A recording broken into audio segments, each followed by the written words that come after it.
अगर आप अपनी कार या बाइक में पेट्रोल भरवाते हैं तो अगले कुछ मिनट आपके लिए बेहद महत्वपूर्ण है, क्योंकि जिस पेट्रोल को आज आप बिना किसी विकल्प के अपनी गाड़ी में डाल रहे हैं, उसी को लेकर पूरे देश में बहस छिड़ी हुई है। सरकार कह रही है कि E20 पेट्रोल देश का भविष्य है, इससे किसानों को फायदा होगा, विदेशी तेल पर निर्भरता घटेगी, प्रदूषण कम होगा और आपकी गाड़ी पर भी कोई बुरा असर नहीं पड़ेगा। दूसरी तरफ कुछ ऑटो एक्सपर्ट, वाहन मालिक और कई इस पर सवाल लोग उठा रहे हैं, कह रहे हैं कि तस्वीर उतनी सीधी नहीं है जितनी दिखाई जा रही है। और सबसे दिलचस्प बात यह है कि इस बहस में सरकार के सामने विपक्ष नहीं, बल्कि सरकार के अपने दस्तावेज खड़े नजर आ रहे हैं। आखिर E20 पेट्रोल पर इतना विवाद क्यों है? क्या सरकार के दावे पूरी तरह सही हैं या फिर कुछ अहम बातें जनता को नहीं बताई जा रही है? आज इस वीडियो में हम किसी राजनीतिक बयान के आधार पर नहीं, बल्कि सरकार के अपने दस्तावेज, पेट्रोलियम मंत्रालय के FAQ, प्रेस इन्फॉर्मेशन ब्यूरो यानी PIB और संसद में दिए गए जवाबों के आधार की पूरी कहानी समझेंगे।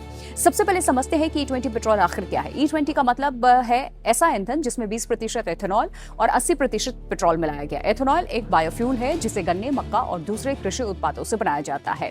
सरकार कई वर्षों से पेट्रोल में एथेनॉल की मात्रा बढ़ाने की नीति पर काम कर रही थी। मकसद था कच्चे तेल का आयात कम करना, किसानों की आय बढ़ाना और प्रदूषण में कमी लाना।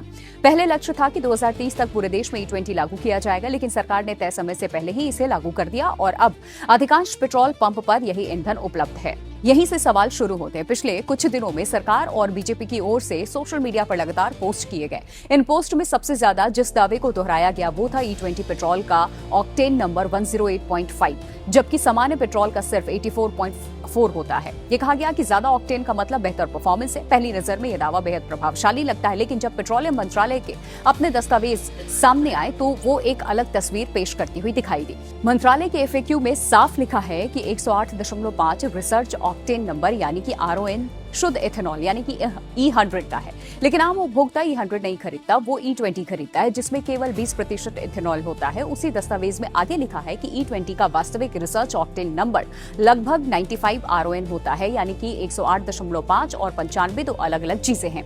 एक शुद्ध एथेनॉल का आंकड़ा अगर है तो दूसरा उस ईंधन का है जो आपकी गाड़ी में जाता है। सवाल यही है कि जब ग्राहक E20 खरीद रहा है तो प्रचार में E20 का वास्तविक ऑक्टेन नंबर प्रमुखता से क्यों नहीं बताया जा रहा है? और इतना ही नहीं, तुलना भी सवालों के घेरे में है।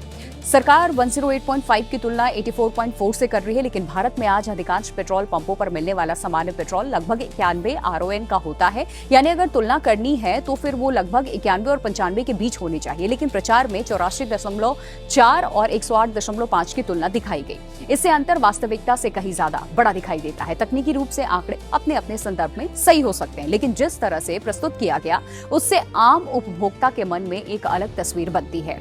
अब एक और महत्वपूर्ण सवाल है, क्या ज्यादा ऑक्टेन का मतलब हर कार में ज्यादा पावर और ज्यादा माइलेज है?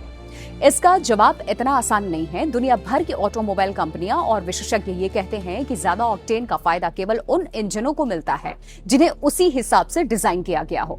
मान लीजिए अगर आपकी कार सामान्य पेट्रोल पर चलने के लिए बनी है तो केवल ज्यादा ऑक्टेन वाला ईंधन भरवाने से इंजन अचानक ज्यादा ताकतवर नहीं हो जाएगा। जो पावर है उसका वो वैसा ही रहेगा और माइलेज पर भी कोई बड़ा चमत्कार नहीं दिखेगा। यानी केवल बड़ा ऑक्टेन नंबर देख करके ये मान लेना कि हर वाहन को समान फायदा मिलेगा, पूरी तस्वीर अलग अलग है, ये दोनों समझना होगा।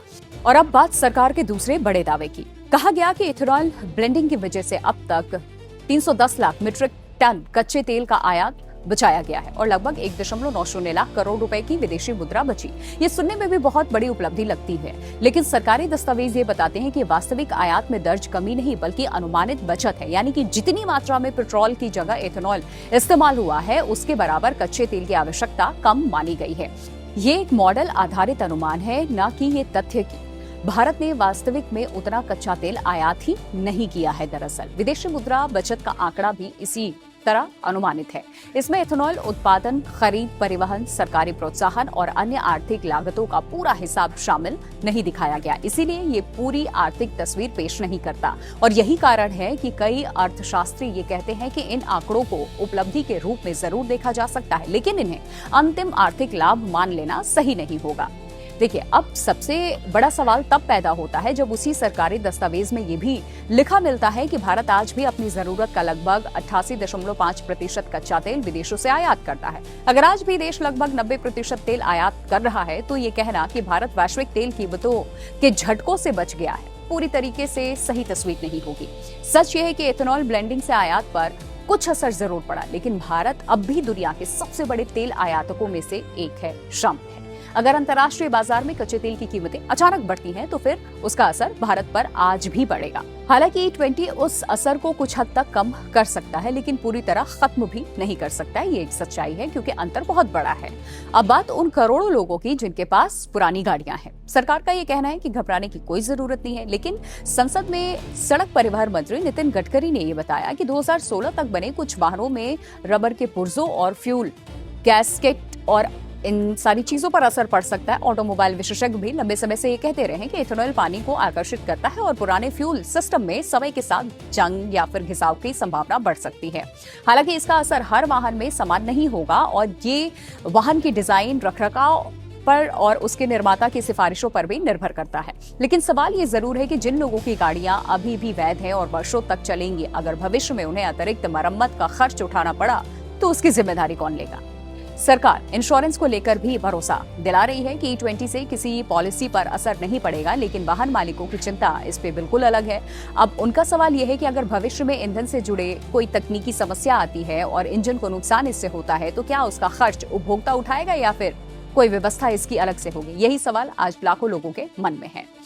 असल बहस देखिए E20 नीति के खिलाफ नहीं है। दुनिया के कई देशों में इथेनॉल ब्लेंडिंग होती है और भारत भी ऊर्जा सुरक्षा, किसानों की आय और पर्यावरण के लक्ष्य के साथ इस दिशा में आगे बढ़ रहा है। लेकिन किसी भी नीति की सबसे बड़ी ताकत उसका पारदर्शी संवाद होता है। अगर जनता को पूरी जानकारी मिलेगी, फायदे भी बताए जाएंगे और सीमाएं भी, तो भरोसा और मजबूत होगा। लेकिन अगर प्रचार में केवल सबसे आकर्षक आंकड़े दिखाए जाएंगे और उनके पीछे का संदर्भ भी नहीं बताया जाएगा तो सवाल तो फिर स्वाभाविक है।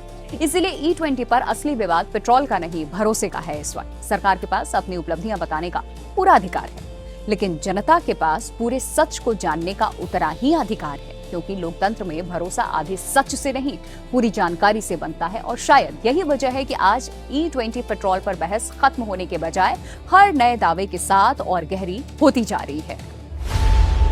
खबरों की रणभूमि में यहाँ शोर नहीं, सोच लड़ती है। जहां शब्द नहीं, फैक्ट्स वार करते हैं और हर सवाल खोलता है सच की नई परत।